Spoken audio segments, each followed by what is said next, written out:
மக்களே, இன்னைக்கு date 20 August 2024. ஒரு சிறப்பான சம்பவம் நான் ஒன்று கேள்விப்பட்டேன். என்னென்னா, நீங்கள் ஃப்ளைட்டில் அன்லிமிட்டடாக பறக்கலாம்.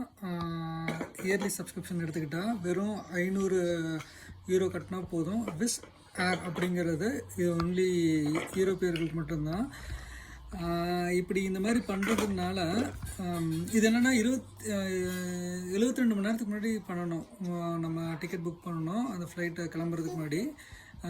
அப்படி நம்ம பண்ணிட்டோம்னா அந்த ஃப்ளைட்டில் நம்ம பறந்துக்கலாம் காசு கட்டாமல். வெறும் 0.99 யூரோ தான் சார்ஜஸ் போடுறாங்க. இந்த மாதிரி நடந்ததுன்னா என்னை பொறுத்த வரைக்கும் என்ன நடக்கும்னா, நம்ம ஏற்கனவே தரைப்பரப்பு முடிஞ்ச அளவுக்கு கெடுத்துட்டோம். இப்போ வான்வெளியையும் நம்ம வந்து பொல்யூட் பண்ண போகிறோம். மழை பெய்கிற மேகங்க விட்டு பறக்கடிச்சோம்னா எப்படின்னு எனக்கு தெரியல.